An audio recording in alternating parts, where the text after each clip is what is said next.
മുട്ടടിയുടെ മുട്ടടിപ്പിച്ചുകൊണ്ട് വൈഷ്ണ ഇതാ വിജയത്തേരിലേറിയിരിക്കുകയാണ്. 300ഓളം വോട്ടുകളെയാണ് CPM-നെ പൊളിച്ചെഴുതിക്കൊണ്ട് വൈഷ്ണ നേടിയിരിക്കുന്നത്. CPM-ന്റെ കോട്ട പൊളിക്കാൻ ഒരു സെക്കൻഡ് ഇടത് നേതാക്കളുടെ ശംഖ് വിറപ്പിക്കാൻ വൈഷ്ണയെ കൊണ്ടായി എന്നതാണ് സത്യം. വൈഷ്ണ സ്ഥാനാർത്ഥിത്വം ഇല്ലാതാക്കാൻ CPM പഠിച്ച പണി 18 നോക്കിയിട്ടും അതൊന്നും ഏറ്റില്ല എന്ന് തന്നെയാണ് ഈ ഫലം നമ്മോട് പറയുന്നത്.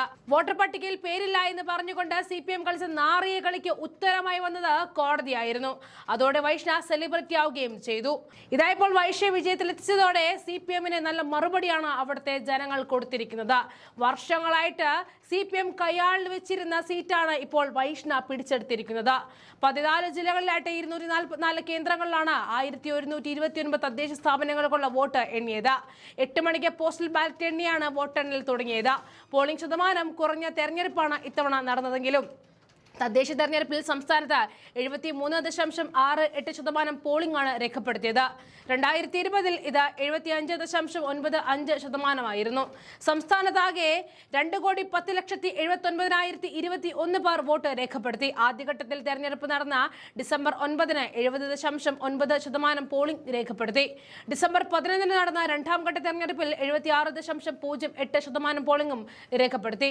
തിരുവനന്തപുരം, കൊല്ലം, പത്തനംതിട്ട, ആലപ്പുഴ, ഇടുക്കി, കോട്ടയം, എറണാകുളം ജില്ലകളിലായിരുന്നു ഡിസംബർ 9-ന് ആദ്യഘട്ട തെരഞ്ഞെടുപ്പ് നടന്നത്. തൃശൂർ, പാലക്കാട്, മലപ്പുറം, കോഴിക്കോട്, വയനാട്, കണ്ണൂർ, കാസർഗോഡ് ജില്ലകളിലാണ് രണ്ടാം ഘട്ട പോളിംഗ് നടന്നത്. സംസ്ഥാനത്ത് ഏറ്റവും കൂടുതൽ പോളിംഗ് രേഖപ്പെടുത്തിയത് വയനാട് ജില്ലയിലാണ്. ഇവിടെ 78.29% പോളിംഗ് രേഖപ്പെടുത്തി. ഇവിടെ ആകെ 6,47,378 പേരിൽ 5,06,823 പേർ വോട്ട് രേഖപ്പെടുത്തി. ഏറ്റവും കുറവ് വോട്ട് രേഖപ്പെടുത്തിയത് പത്തനംതിട്ട ജില്ലയിലായിരുന്നു. പത്തനംതിട്ടയിൽ 66.78% വോട്ടുകളാണ് രേഖപ്പെടുത്തിയത്. ഏറ്റവും ഉയർന്ന പോളിംഗിൽ രണ്ടാമത് മലപ്പുറം ജില്ലയാണ്. ഇവിടെ 77.37% രേഖപ്പെടുത്തിയത്. ആകെ 36,18,851 പേരിൽ 28,48,000 പേർ വോട്ട് ചെയ്തു. മൂന്നാമതായിട്ട് കോഴിക്കോട് ജില്ലയായിരുന്നു. കൂടാതെ കണ്ണൂർ, പാലക്കാട് ജില്ലകളാണ് തൊട്ട് പിന്നിൽ. കണ്ണൂർ ജില്ലയിൽ 76.77%, പാലക്കാട് 76.27% വോട്ട് രേഖപ്പെടുത്തി. കാസർഗോഡ് 74.89% പോളിംഗ് ആണ് രേഖപ്പെടുത്തിയത്. എറണാകുളത്ത് 74.57% വോട്ടും രേഖപ്പെടുത്തിയിരുന്നു.